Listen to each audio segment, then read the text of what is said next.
तो बहुत संघर्ष करियो इन्हें तो गरीब आदमी के लेके बहुत ही करियो टेट से इन्हें तो यही का कर लेके तो काय ना करो गरीबन के लेके ही करियो टेट से। इस सरकार ने जबरदस्ती पापा को यहाँ पर लेके आए। पापा भूख हड़ताल कर रहे हैं, यहाँ एडमिट करा दिया। उसकी लड़ाई हमेशा लंबी होती है। कोशिश कर रहे हैं कि वो अनशन तोड़े और अभी आगे भी उसको लड़ाइयाँ लड़नी है। लोगों को बहुत ज़्यादा उम्मीद है। अब आप उनको 50-50 लाख दे दो, अभी मेरे पापा भी खाना खा लेंगे। जहां एक तरफ नरेश मीणा लगातार संघर्ष कर रहे हैं तो वहीं उनके संघर्ष में उनके बेटे अनिरुद्ध सिंह भी शामिल है, जो लगातार शुरू से अभी तक उनके साथ मौजूद है और उनके साथ कंधे से कंधा मिलाकर के खड़े हैं। फिलहाल नरेश मीणा इस समय अस्पताल में भर्ती है, उनके बेटे भी यहाँ पर मौजूद है अनिरुद्ध सिंह, उनसे हम बात कर लेते हैं।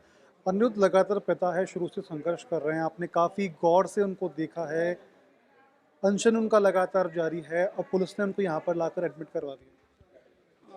अब पापा अनशन पे बैठे थे शहीद स्मारक पे।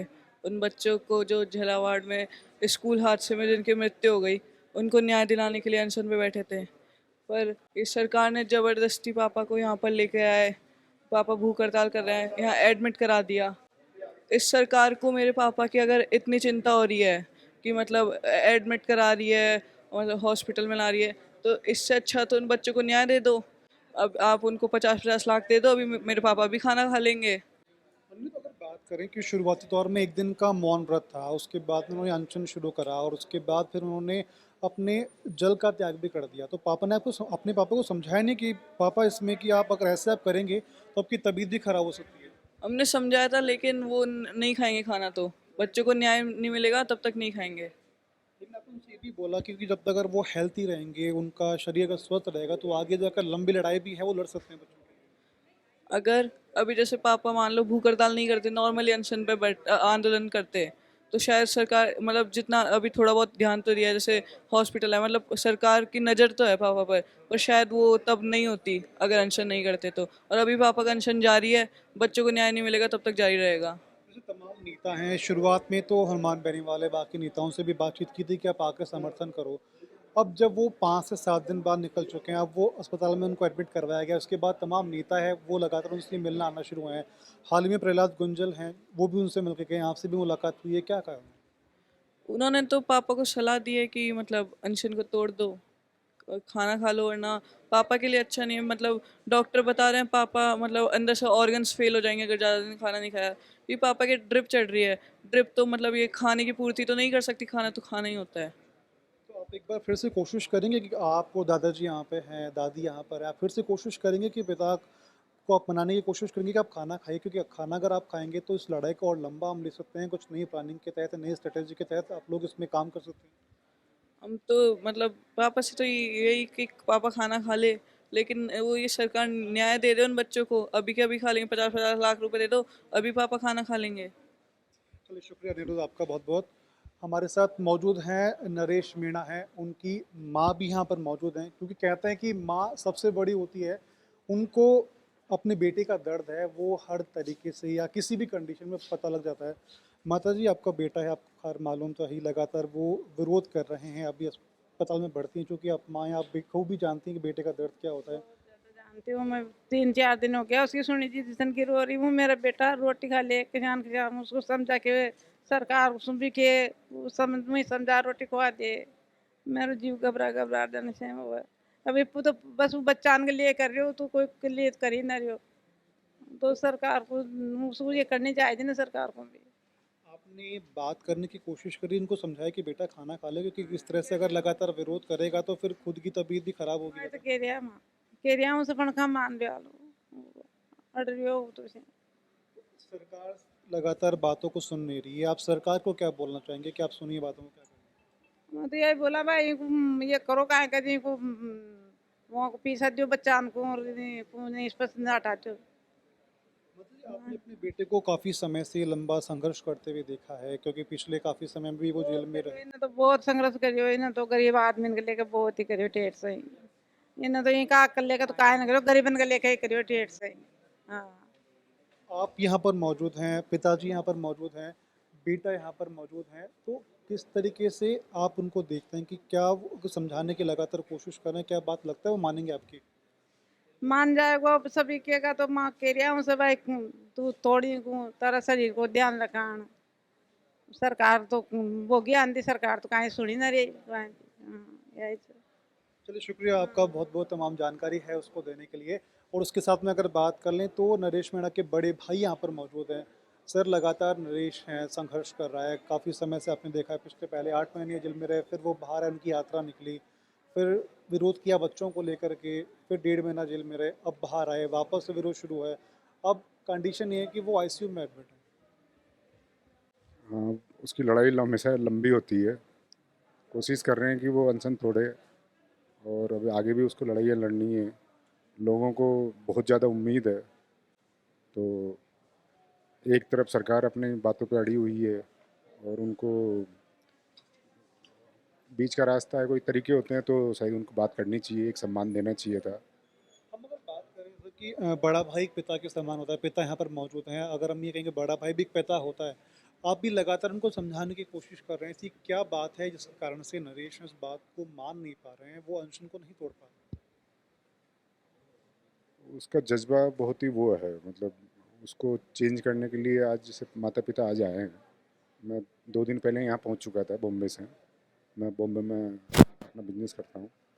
माता पिता भी इसलिए आए थे कि सब लोग फैमिली के मिलके उसको हम लोग कोशिश करेंगे कि आगे और भी लड़ाइयाँ लड़नी है, और उसने लड़ाई अच्छी लड़ी है, रिजल्ट भी अच्छा रहा है। लोगों तक जो जगाने वाली जो बात है, लोगों तक वो बात पहुँची है। अब अभी आज हम लोग यहीं पे हैं, फिर मिलेंगे। अभी थोड़ा सा बाकी लोग भी आए हुए हैं, तो फैमिली के लोग मिल के कोशिश करेंगे कि वो अपना वो जो जिद पकड़ के बैठा हुआ है कि नहीं, मैं तो कई बार कुछ चीज़ें होती है जब सरकार उस मोड में है कि वो बिल्कुल, या तो कोई तो ईगो प्रॉब्लम है या कुछ आपस में उनका कुछ कॉन्फ्लिक्ट है, उसके चलते हुए बात नहीं कर रहे हैं। तो अब उसका मतलब ये तो नहीं है कि तुम जिद पकड़ के बैठे रहो। परिवार वाले आज यहाँ पे हैं, हम लोग मिलके बात करेंगे, और भी कोशिश करेंगे कि वो शरीर का ध्यान रखे, वो ज़्यादा इम्पोर्टेंट है। उसकी एज भी अभी उतनी कम नहीं है जितनी पहले लेवल था जब वो मैनेज कर लेता था। सर, मैं थोड़ा ये जानना चाहूँगा कि आप लगातार, ठीक है वो संघर्ष तो कर रहे हैं, समर्थक यहाँ पर लगातार बार बार आ रहे हैं, उनसे मिलने की चाह रहे हैं, उनके हेल्थ को लेकर के अपडेट है वो जानना चाह रहे हैं, तो उन समर्थकों को लेकर आप क्या कहेंगे, क्योंकि कई कई बार कुछ चीज़ें ऐसी समर्थकों से होती हैं। मेरा निवेदन है कि यहाँ पे ना पधारें। आप बहुत दूर से आते हैं, बहुत परेशान, और यहाँ आने के बाद में कई बार ऐसा, यहाँ पे हॉस्पिटल है, अंदर जाने की एक प्रक्रिया है, तो आईसीयू है, और आपकी दिल की जो बात है उसके अंदर तक है वो। तो यहाँ पे परिवार वाले हैं, सब हैं, और आप बस धैर्य बनाए रखें, जहाँ पे हैं वहीं रहें, अपनी शुभकामनाएं और उसके लिए प्रे करें कि वो उसको ताकत मिले, आगे भी उसको चीज़ें करनी। तो यहाँ ना आएँ, क्योंकि यहाँ पे मैनेजमेंट को भी दिक्कत होती है, हर किसी से नहीं मिल पाता। दुख होता है कि किसी को आने के बाद तक दूर से गांव से आ रहे हैं, कोई कहाँ से आ रहा है, तो ना आए तो बेटर है। मेरा तो यही निवेदन है पर्सनली। फैमिली के लोग आ चुके हैं यहाँ पे, और आगे कुछ जो रूपरेखा जो भी निकलेगी उसको लेके भी हम डिसाइड कर रहे हैं बैठ के आपस में कि क्या आगे का प्रोटोकॉल रहेगा। हो सकता है 2 अक्टूबर के लिए कुछ बातें हैं जो नरेश उसके अपने जो उसके टीम वाले हैं उनके साथ डिस्कस कर रहा है। वो खैर हमारा एरिया नहीं है, हम फैमिली वाले उन चीज़ों में नहीं डिस्कस करते हैं। तो वो ऐसी कुछ जो बातें होंगी वो आपके माध्यम से हैं, और उन तक पहुंचाई जाएगी। अभी सब लोग अपनी एनर्जी बचा के रखें, क्योंकि अभी शुरुआत हुई है, अच्छी शुरुआत है। पहली बार गांधीवादी तरीके से जिस तरह से किया है उसका मैं बहुत बड़ा पक्षधर हूँ, और हम तो यही उम्मीद करते हैं कि जो लोग आ रहे हैं वो वहीं रुकें, और आगे जो भी उनके लिए निर्देश या उनके लिए होगा वो खुद नरेश सोशल मीडिया के माध्यम से, आप जैसे चैनल्स के माध्यम से पहुंचाएगा। देखिए, मेरा आपसे लास्ट सवाल रहेगा कि आप इतने, थोड़ा सा अलग है कि आप इतने सौम्य तरीके से हैं, नरेश भाई थोड़ा उग्र रूप से हैं, तो कैसे मैनेज आप लोग करते हैं? तो हमारे घर में 2 दल हैं, एक गर्म दल और एक नरम दल, और एक बॉर्डर वाला दल है जो दोनों का सामंजस्य बिठाता है। अच्छा, बॉर्डर वाले दल में माता पिता हो गए। बॉर्डर वाले दल में मेरा जो बीच का भाई है वो बॉर्डर वाला है, वो जैसे अभी मेरे पिताजी और मेरा नेचर एक जैसा है थोड़ा, हम थोड़े से नरम दिल के हैं, और नरेश जो है वो दूसरे दिल का है। आज हम लोग जीते हैं कि आज हम पहली बार उसको नरम दल की तरफ हमने उसका रुख किया है। गांधीवादी तरीके से जो था, ये हम लोगों का मन था कि अभी एज भी हो गई है और अब किसी को इम्प्रेस करने के लिए कुछ नहीं करना है, अब लोगों के लिए सही में जो करना चाहते हो वही करना है। तो वो लंबी लड़ाई लड़ने के लिए गांधी जी का तरीका ही है, हमारा ये मानना है। इनका ये है कि नहीं, चमत्कार करना है तो भगत सिंह वाला बम फोड़ने वाला तरीका, क्योंकि बम एक बार फूटता है लेकिन उसको संभालने वाले भी चाहिए। तो घर में दो दल हैं, नरम दल और गरम दल, और हम नरम दल के हैं। तो कई बार हम लोगों को आपसी घर में बैठ के बातों में डिबेट भी होती है और कहासुनी भी हो जाती है। हम लोगों के कई बार बोलते भी नहीं है, 2-2 3-3 महीने तक कई बार बोलना बंद हो जाता है। लेकिन हाँ ठीक है, परिवार है, सबका अपना अपना तरीका होता है सोचने का।